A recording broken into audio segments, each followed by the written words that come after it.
Hi folks, I'm David Hamilton. Just checking that I've got the technology right. I was in the middle of tapping in my description there and suddenly it went live. So hopefully you're seeing me here from the Psychologies magazine Facebook page. For those of you who don't know me, I'm David Hamilton and I'm the new kindness czar. I think that's how you say the name. Is it czar, Tazar or Cesar? But anyway, yep, we're fine. But it's a cool word. I'm quite proud of the title, actually. But I'm going to be talking to you about all things kindness. So I'll be regularly contributing to the magazine in the fix section. Sorry, I was just checking that a wee beep came up on my screen there. So I'm regularly contributing to the magazine in the fix section, as well as I'll be regularly doing Facebook Lives. So once a month or so on all things kindness, so how the importance of kindness, how it matters, what happens, but I'll be sciencing it up as well. And what I mean by sciencing it up is, my background is science, so I'll be bringing some science into it. What happens, for example, inside your body when you be kind or when you show compassion. What happens to your arteries, your immune system, your skin, your cells, your aging process. And I'll be talking about all the different ways that works and how you can harness it.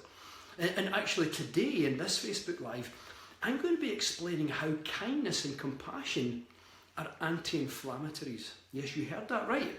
Being kind and compassionate is an anti-inflammatory.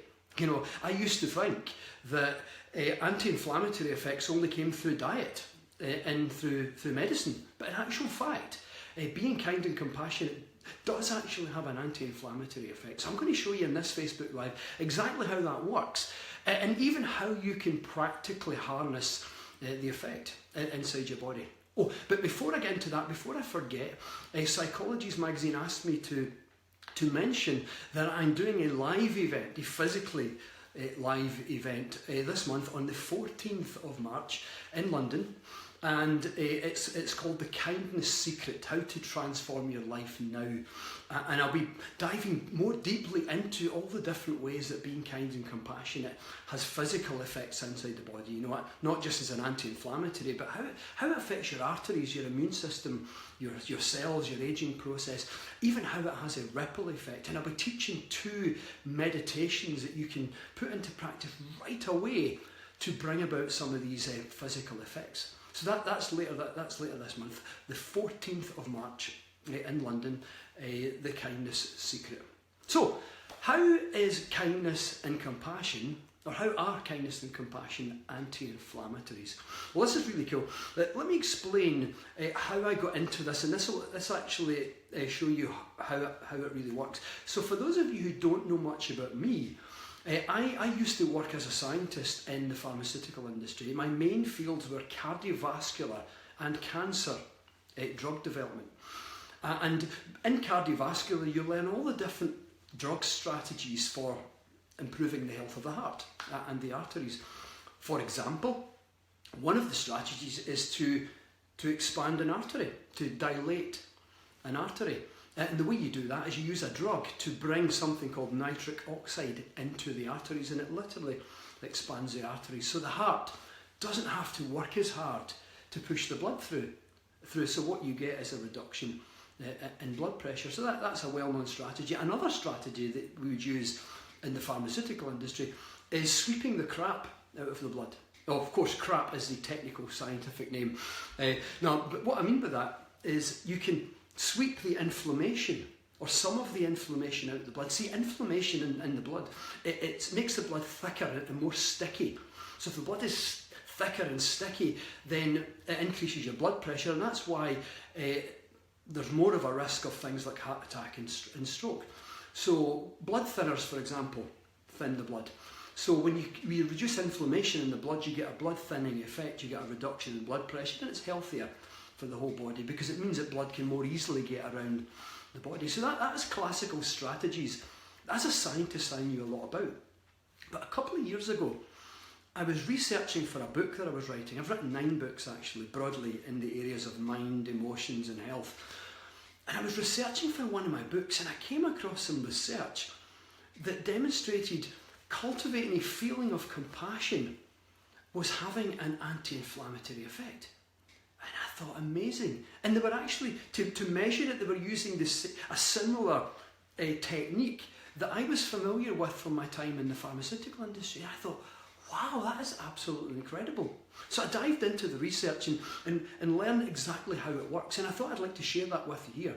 Because see, when you understand how something works, I find that you're more likely to act upon it if you really understand it. But so what happens is, inside the body, the major anti-inflammatory system of the body is controlled by something called the vagus nerve. Not Vegas as in Las Vegas, but vagus, so V-A-G-U-S. And it's called the inflammatory reflex. And it's a bit like this.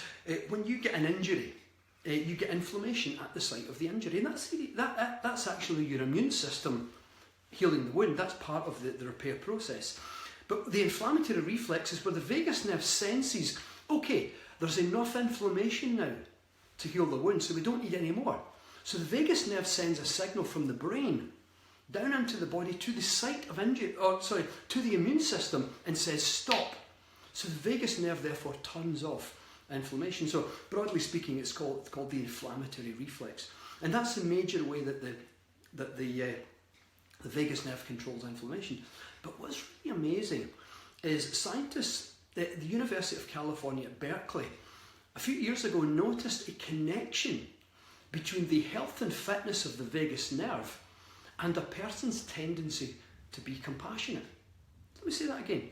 They noticed a connection between the health and fitness of the vagus nerve and a person's natural tendency or capacity for compassion. Here you had a connection between the vagus nerve, which is the anti-inflammatory system, and compassion. And the terms they use are something called vagal tone. So, you know, if you do yoga, or if you run, or do any other form of exercise, you develop what's called muscle tone.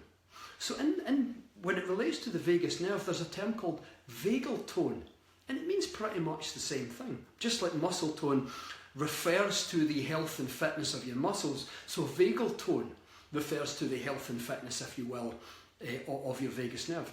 And what they found is, if you took a sample of people and you measured their tendency for compassion, or you measured their compassionate response in a particular way, what you will usually find is those who are more compassionate tend to have the highest vagal tone. And if you do it the other way around, let's say you take another sample of people and you measure vagal tone in everyone, then what you will probably find is, in those who have the highest vagal tone, you'll probably find that they're also the most compassionate. So what they used to describe is this thing called the correlation between compassion and vagal tone. In fact, you can measure your own vagal tone incidentally. When you breathe in, your heart rate increases. When you breathe out, your heart rate decreases. You breathe in, your heart rate increases. You breathe out, your heart rate decreases. As you breathe in, you're kicking in the fight or flight. They call it the sympathetic nervous system, so that's why the heart rate increases.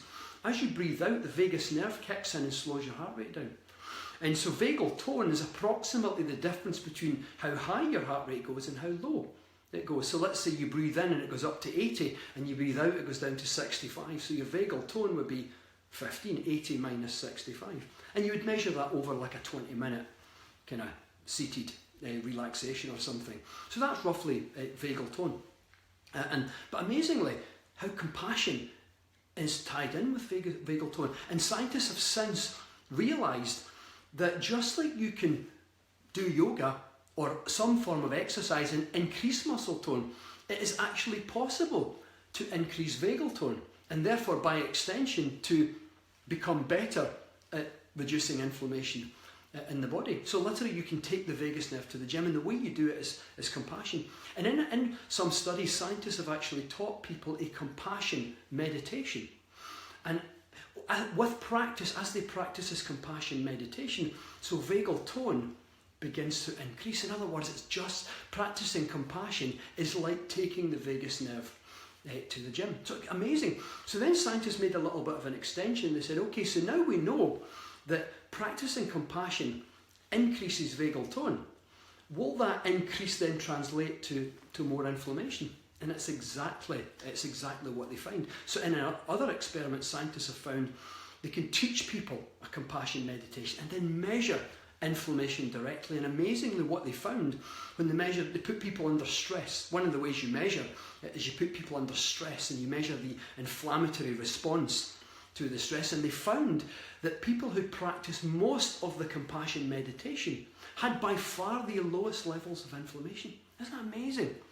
And you know, it kind of makes sense in some respects that there is a physical effect of compassion. Because we all know there's a physical effect of stress. It's the feeling of stress that generates stress hormones in the body. Cortisol, adrenaline, norepinephrine. And ultimately, regular, consistent feelings of stress can cause an increase in inflammation. So why wouldn't it be? Why wouldn't the body have a system that when you cultivate a positive feeling, that it would have the opposite kind of effect? And we have actually evolved this because over millions of years of evolution, our ancient ancestors have had to learn to live and work together. I mean, mothers have cared for their children, and more broadly in communities, we've learned that it's better for us, for our survival and thriving, if we live and work and help each other out. So nature built into us a system whereby caring for others was actually healthy. So we've actually evolved this. This is why the practice of compassion impacts the vagus nerve and has an anti-inflammatory effect, because we've actually evolved where being kind and compassionate is healthy. Isn't that extraordinary? So how do you put it into practice? Well, one of the ways that you can do it, one of the ways of putting this into practice is simply to be kind, simply to show compassion and kindness. And an actual practical thing to add to that is when you show compassion or kindness, notice how you feel. Notice how you feel. Because in the noticing how you feel, what happens is you begin to enrich and expand upon the feeling. And therefore the feedback into the body becomes even more powerful. So every time you show kindness or compassion, or a lot of the time, just as a practical little tool, just notice how that makes you feel. And as you notice how it makes you feel, it will bring about a deeper, more enriching effect. The second thing that will happen is it will actually cause you to be more compassionate, because research shows that the more you feel these positive feelings, the more you seem inspired to give it out and to actually share these kind of feelings. So I've talked a bit about compassion, and you know, compassion itself is the precursor to kindness. So compassion is a precursor to kindness. And what I mean by that is you probably notice something like this, that empathy is where it all starts. So there's this little transition of empathy moving into compassion, moving into kindness. So empathy you might define as, I feel with you. So I'm there with you, I totally share your pain. So empathy is, I feel with you. So I'm really with you in this experience of your pain, and I'm sitting with you, I'm holding your hand, I'm feeling empathy. And then compassion is like a slightly further on stage. Compassion is where empathy moves into the practical, the actual desire for this person that you're with to be free of the suffering, to be free of the pain. So empathy, which is I feel with you, evolves into compassion, which is I feel with you and for you.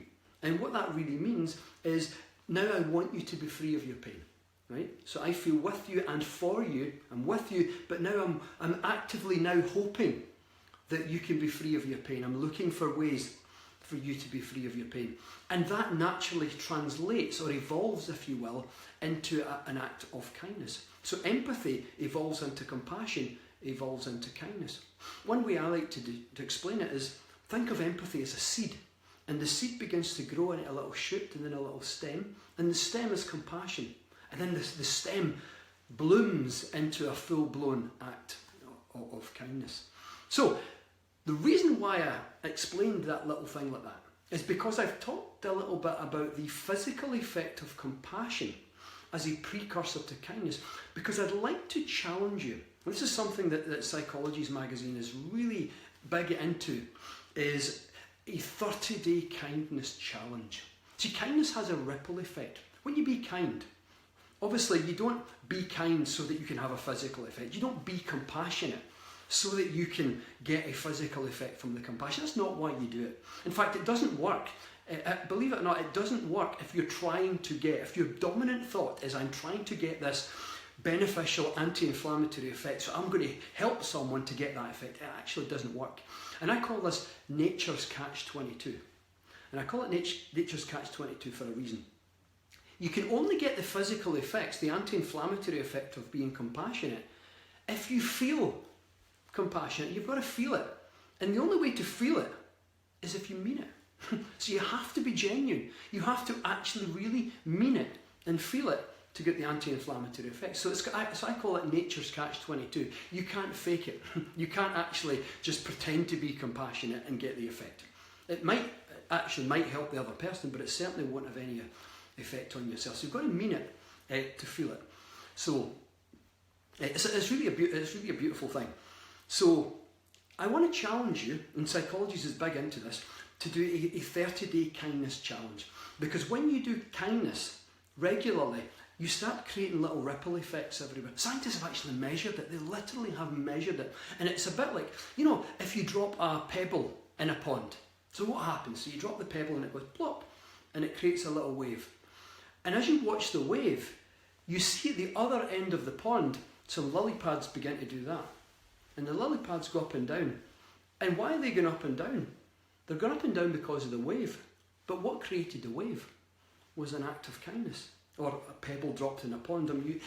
This is akin to an act of kindness, because acts of kindness spread out.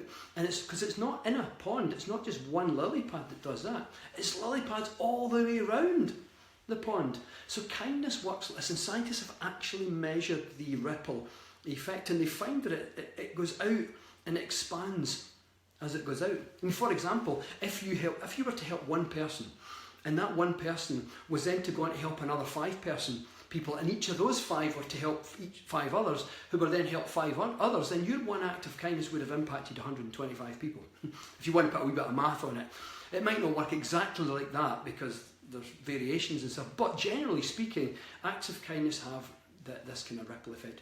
So let's see how many ripples you can create in 30 days. So here is the 30-day kindness challenge.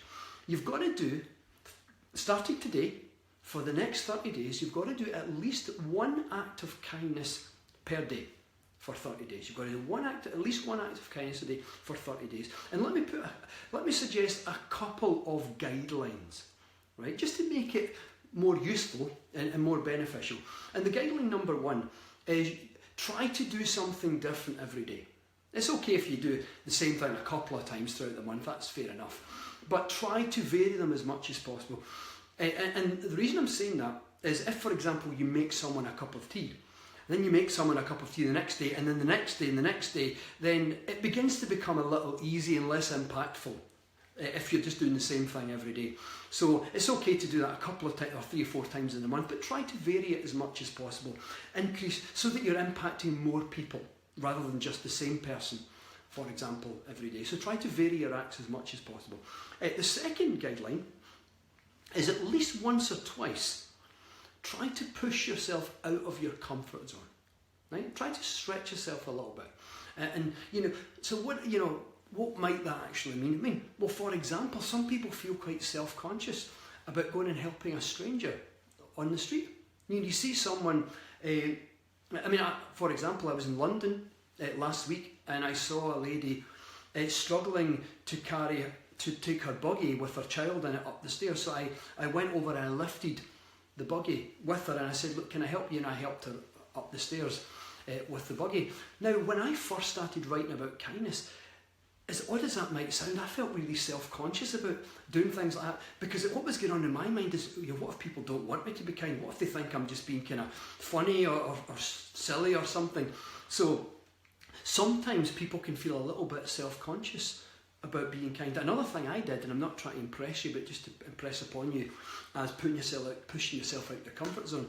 I learned a couple of years ago that my P7, my primary 7 teacher, primary school is what they call it in Scotland for your first school. If you're in a different country in the world, for example, and you don't know what P7 actually is. So primary 7, you're about 11 or 12 years old. And I learned that my P7 teacher, my primary 7 teacher, was still teaching at the school. I mean, how old must he be? I mean, I'm 47, so how old must he be? But he was just about to retire. I think he was over retirement age, actually.